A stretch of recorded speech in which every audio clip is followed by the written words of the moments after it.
Yun o. Teknolodya.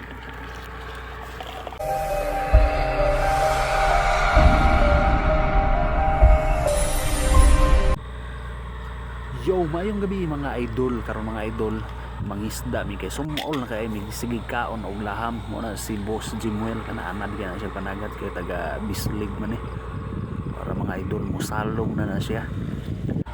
Pag-amping dia bay kay basig makuha nimo si Lalay dia bay. Aw ang oy. So tuwa na siya mga idol atong pabuton kung nabasig maigo. Aw, tuwa ra mga idol.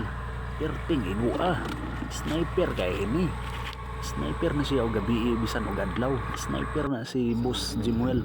Karon sila kay Ruli na pod, nakabinwit na pod siya og tilapia mga idol.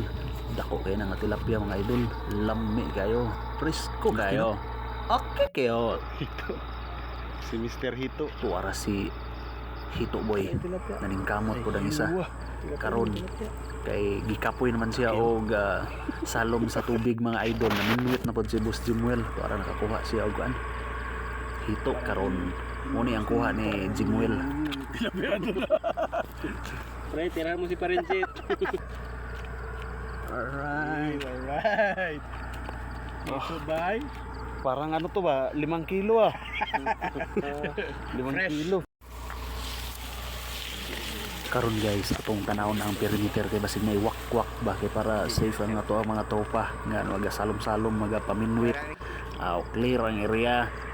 O ano po nakakuha na po og tilapia si Boss Ruli lakay. Okay kayo, dako kayo na namin sudan na niyon niya. Karon naminwit na po si Idol Ruli. Karon wa siya kakuha og kuan Hito boy.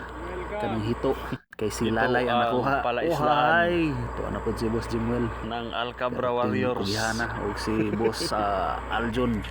Dagko ng tilapia dere guys. Isa ka tilapia guys tag 50 kilos. Karon mga guys, tanaw-tanaw ta sa mga tilapia diha o mga hito ba nga nagsalom-salom. Karon practice ta. Tora, uy, unsa na nawa ni maminwit ng gilabay man, abi man ako bula to. Paang, uy, abi na ako basketball ni. O manguha man ni isda di ay. So mo ni dire guys, tinaw kayo. Kung nabuntagan yung taon ni, so nakakuha na po si Boss Jimuel. Gating nakuha ang ulo. Hito pa more. Alright. Ito naging malnourished pre oh. Malnourished. Ataba rin yan pre, kabuhan ko. Ano, nagutom na yung mga tilapia doon. Ano?